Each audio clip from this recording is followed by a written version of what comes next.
Welcome back to Glitch Frequency. Today we unpack the BAM Lego heist, a chaotic collision of a sick old man, millions of toy bricks, and internet vigilantes. We are diving into the messy nexus of corporate scams, YouTuber espionage, and alleged cult conspiracies, trying to find out where a $100,000 Star Wars Lego collection vanished.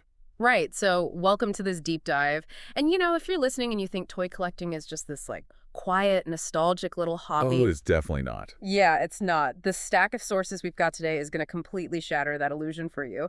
We are looking at just a mountain of investigative material. I mean, we've got deep dive videos from creators like Reckless Spend, Coffeezilla, Legal Eagle. Philip DeFranco, Penguins. Exactly. Plus a massive pile of legal documents, corporate summaries, the works. So our mission today is to kind of cut through all that internet noise, all the vigilantism, and figure out the actual mechanics of how a lifetime collection of pristine Legos just evaporated into this black hole of corporate franchising and legal loopholes. Yeah, we really need to pull apart the timeline here. We have to separate the verified evidence from the online frenzy, right?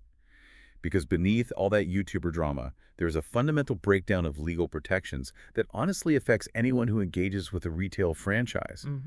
But to understand how things spiraled into federal RICO lawsuits and leaked police body cams, we first have to look at the incredibly vulnerable situation that started it all. Yeah, we really do.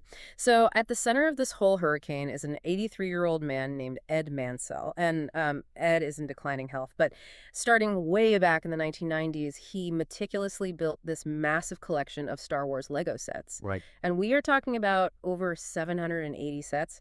And they're completely sealed, like in their original factory packaging. Oh. Plus over 1,000 individual minifigures. Which is insane. I Yeah. mean, vintage sealed Star Wars Legos, Yeah. they appreciate in value very similarly to, blue chip stocks or fine art. Oh, totally. It wasn't a casual weekend hobby. This was a structured financial investment. He meant for it to fund his grandchildren's college tuition. Wow.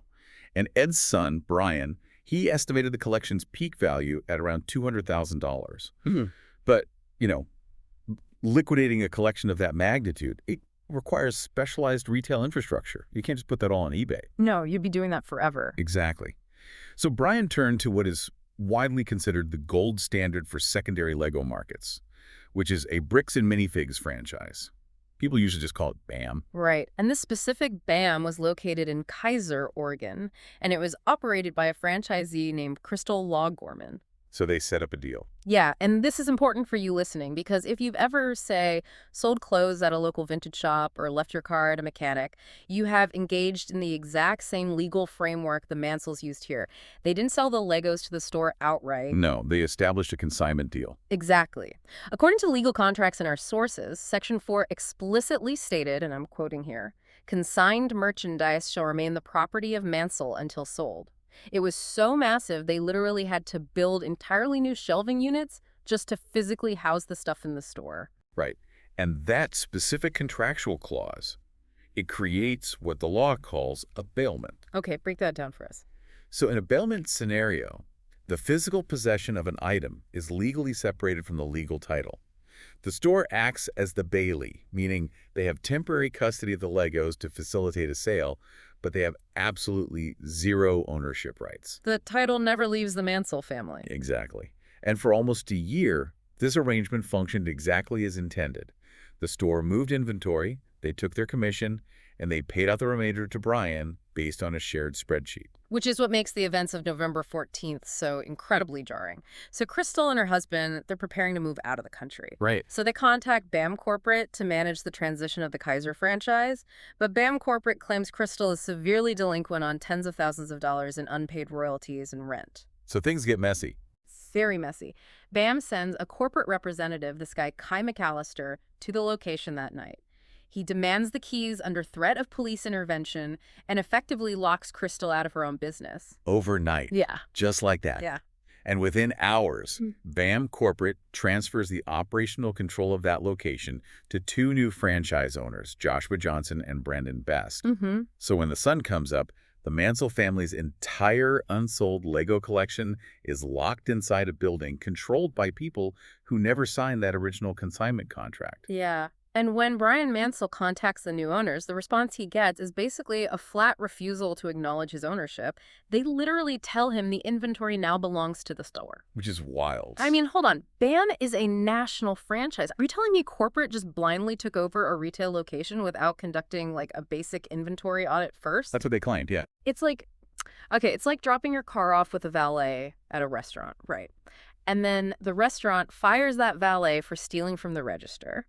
They hire a new valet, and then they claim your car now belongs to the restaurant to cover the old valet's debt. It makes no sense. The logic is completely absurd. How is that legal? Well, it's not. The logic fails because it violates the absolute foundational rule of property law, which is you cannot give what you do not have. Right. BAM Corporate trying to argue that they possess the right to seize the store's assets to offset the debts Crystal owed them.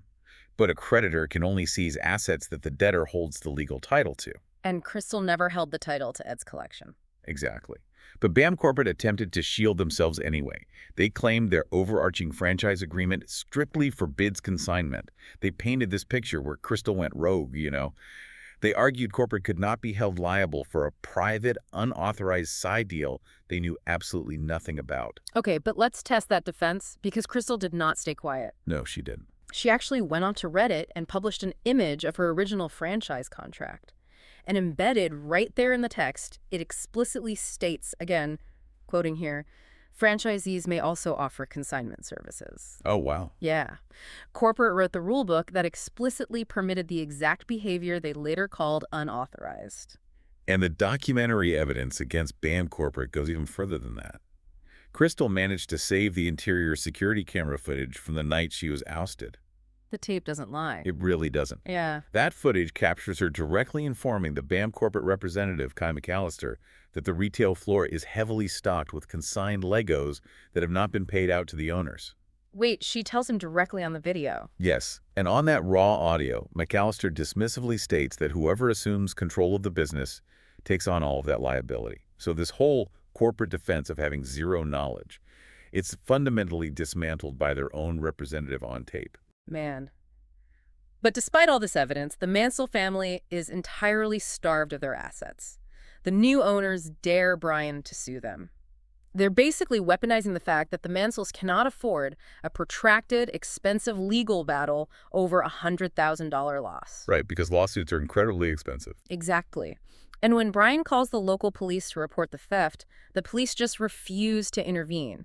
They classify a six-figure missing inventory as a civil business dispute. They actually issue a trespass warning against Brian to keep him out of the store. Which is just heartbreaking. The system completely fails the victim here. It really does.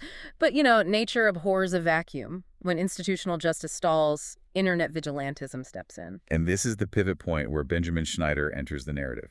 He's known online as Reckless Ben. Right. He is an investigative YouTuber who specializes in utilizing extreme, often highly provocative tactics to expose scams. So upon learning about the Mansell family situation, Ben drives 16 hours to the Keizer store. 16 hours. Yeah. And he equips himself with spy camera glasses to secretly document his interactions with the new staff. He literally walks in, presents the original consignment contract, demands the return of the property, and is promptly trespassed by the police, just mirroring Brian's exact experience. But Ben's strategy goes way beyond a simple confrontation, doesn't it? Oh, way beyond. He purchases a massive billboard directly adjacent to the BAM storefront. And he launches a mirror company website called West Steal from Old People, which mimics their corporate branding perfectly. That's so aggressive. He even sets up a physical merchandise booth outside their doors. He is aggressively baiting these new owners, Joshua and Brandon. He actively wants them to sue him. Yeah, he recognizes that the Mansell family lacks the capital to survive the discovery phase of a massive lawsuit. So by acting as a lightning rod, Ben is trying to absorb the legal blowback himself. That's actually pretty smart. It is. If the new owners sue him for defamation, it forces the entire dispute into a courtroom. And once there, he can legally compel them to produce the hidden inventory records and the security footage under the threat of perjury. Right, but the store owners refuse to take the bait, don't they? Yeah, they ignore him. They just rely on the local police to keep brushing the whole issue off as a civil matter. So Ben orchestrates a mechanism to forcefully upgrade the situation from a civil disagreement to a criminal investigation. He decides to host a public raffle for one of the specific Mansell Lego sets he knows is locked inside that store. And the mechanics of this maneuver are just brilliant. The primary hurdle in hosting a private raffle is state law regarding illegal gambling. If you charge money for a chance to win a prize, you are technically running an unlicensed lottery. Right, which is a crime. Exactly. So to circumvent this, Ben implements a dual transaction workaround. He offers participants a $1 appearance fee to sign a waiver and be filmed for his documentary, and then he charges them $1 to purchase the raffle ticket. Wait, so it's an entertainment contract that neutralizes the gambling element? Yes, the financial exchange zeroes out, which transforms a legally dubious raffle into a state-regulated promotional sweepstakes. That is wild. Okay, so a family lawfully wins the sweepstakes for the Lego set. Mm-hmm. Ben then escorts the winning family into the Bricks and Minifigs store to physically claim their prize, because he knows, with absolute certainty, the store is going to refuse to hand it over. Oh, 100%. So when they predictably deny the family the item, Ben calls the police. But now, his legal argument has shifted. The store is no longer just breaching a private civil contract. They are now actively interfering with the execution of a state-regulated sweepstakes and withholding a legally won prize from a third party. He's deliberately trying to force law enforcement to open a criminal theft probe. Exactly. So the pressure campaign is intense. But the new owners still don't fold. Instead, they retreat to BAM headquarters in American Fork, Utah. And to keep the pressure on, Ben travels to Utah to legally serve civil court papers to Joshua Johnson. But the moment he steps into American Fork, the response he faces is, it's deeply alarming. Very. He isn't met with lawyers. He is repeatedly intercepted and arrested by the American Fork Police Department for stalking. His Airbnb is raided by officers, his vehicle is searched for heroin, and during one arrest, an officer allegedly dislocates Ben's shoulder. Yeah, and we really need to tread very carefully here. We have to maintain strict impartiality regarding these subsequent claims. But in response to these aggressive tactics, Ben publicly alleged a systemic conspiracy. Right, these are his allegations. Exactly. We were just reporting what he claimed in his videos. He pointed out that American Fork is a tight-knit community, heavily populated by members of the Mormon, or LDS, faith. Mm-hmm. And this community includes both the BAM corporate owners and members of the local police force. Mm. Ben claimed the police were essentially operating as a taxpayer-funded private security apparatus for the corporation, utilizing their badges to harass him and protect their community members. Okay, but if we put the religious conspiracy theories completely aside for a second, I mean, you, the listener, have to be wondering, did the police actually possess lawful constitutional grounds to raid his house, search his car for narcotics, and physically take him down? Well, the American Fork police chief issued a strong public statement, absolutely denying any improper collusion. And to support their officers, the department released heavily redacted body cam footage. Okay. Their official narrative was that they searched Ben's vehicle because his eyes appeared glossy, suggesting impairment. And they claimed they raided the Airbnb because the property host reported hearing Ben discussing stolen Legos. But if the police control the servers and the editing software, how does a YouTuber ever prove they are manipulating the narrative? Through a catastrophic digital blunder. Oh, this is my favorite part. It's unbelievable. To share their evidence file with the relevant legal parties, the police generated a Dropbox link. However, instead of only uploading the sanitized redacted video files, whoever managed the transfer accidentally shared the entire parent folder. Wow. Yeah, which contained the raw, unredacted source files. It is literally the digital equivalent of leaving the microphone on after a press conference. Exactly. And the unredacted footage severely undermined the official police reports. During the traffic stop where officers claimed Ben had glossy eyes, the raw audio captured an officer explicitly admitting he observed 0 traffic violations or signs of impairment. He actually states out loud, I was going to scare him a little bit and let him go. That is on tape. On tape. Yeah. And regarding the stalking arrests, the unredacted video shows officers openly acknowledging that legally serving court documents is not a crime.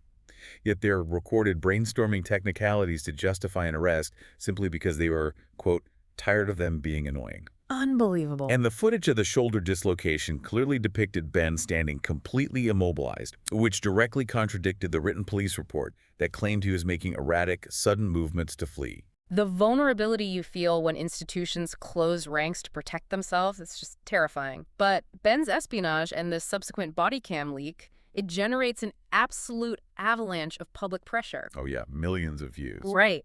A multi-million-dollar corporation is now caught in a web of contradictions alongside a local police force. So how does BAM Corporate respond? Do they audit the store and return the toys? No.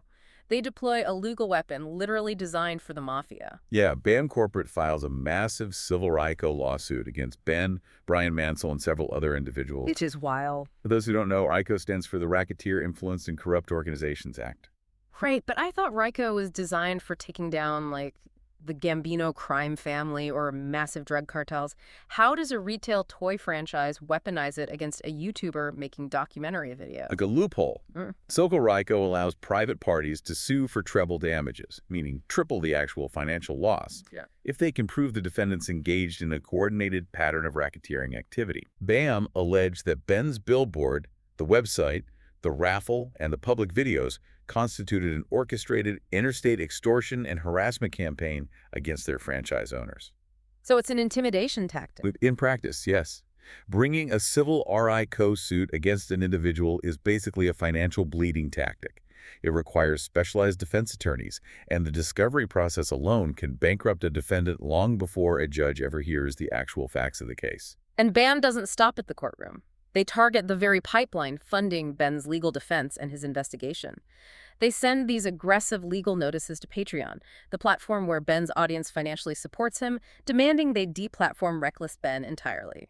But in a really rare moment of platform pushback, Patreon CEO Jack Conte vehemently rejects the demand. Good for him. Yeah. He issues a public statement refusing to act as an arm of BAM's legal team, fiercely defending creator free speech and the right to conduct independent journalism. Which is huge. It was. And this refusal acts as an accelerant, just pouring gasoline on the public outrage directed at the corporation. Meanwhile, Ben executes one final surgical legal maneuver. He knows he cannot easily defeat a massive corporate RICO suit, but he realizes he can utilize the friction at the legal system to his advantage in a completely different venue. He takes out personal loans and formally purchases $10,000 worth of the ownership rights to the missing Lego collection from Brian Mansell. And this is such a crucial procedural step.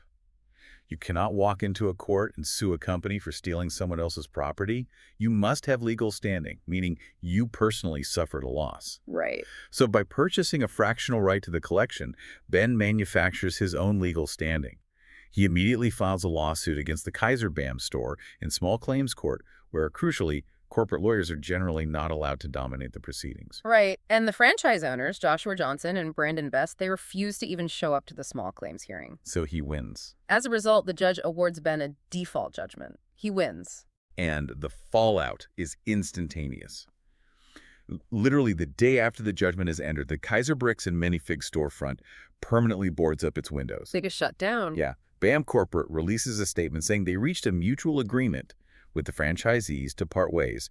They shut the entire location down to avoid paying the judgment, leaving this boarded-up husk and a community of angry parents staring at locked doors where they had booked weekend birthday parties. So the store is dead, the owners have scattered, and the RICO suit is still looming.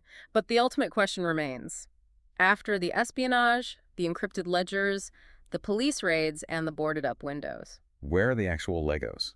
Did this corporation really orchestrate a pristine $200,000 heist and get away with it? To find the physical assets, we really have to examine the digital forensics conducted by the independent internet investigator known as Coffeezilla. Because while the internet, and honestly even Ben's own campaign, hyped the narrative of a clean $200,000 corporate theft, Coffeezilla's objective audit of the metadata, the sales ledgers, and photographic evidence, it paints a far messier and, frankly, more tragic reality. Okay, let's break down the mechanics of that audit. Because how do you even prove a specific cardboard box was in a specific room on a specific day when the company controlling the room actively denies it? It requires reconstructing a timeline from fragmented data.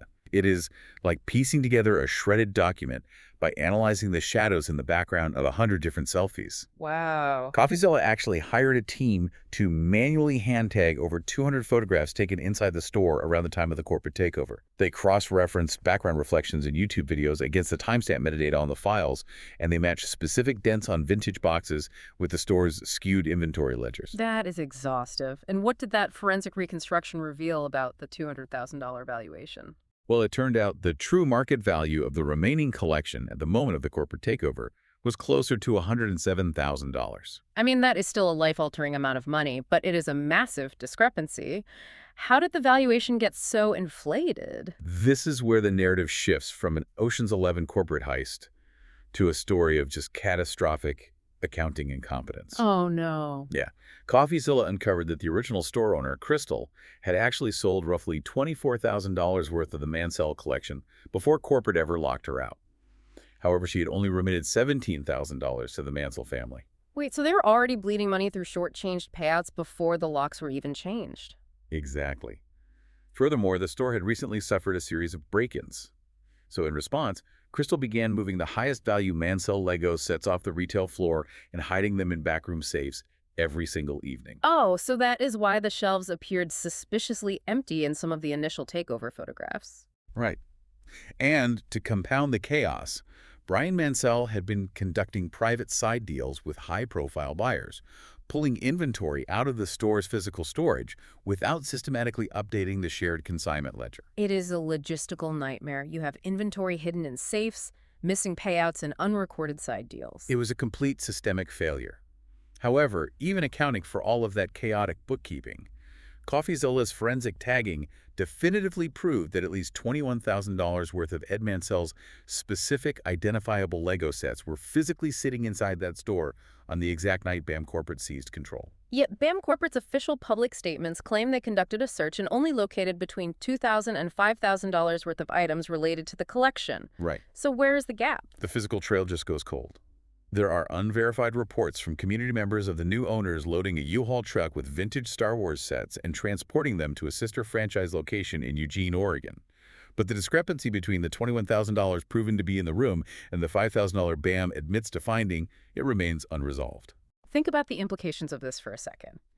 If you trust a corporate brand with your property, you assume there are safeguards. You assume a national franchise has protocols. And that is the profound danger exposed by this deep dive. When a business relationship is healthy, verbal agreements and sloppy spreadsheets seem sufficient.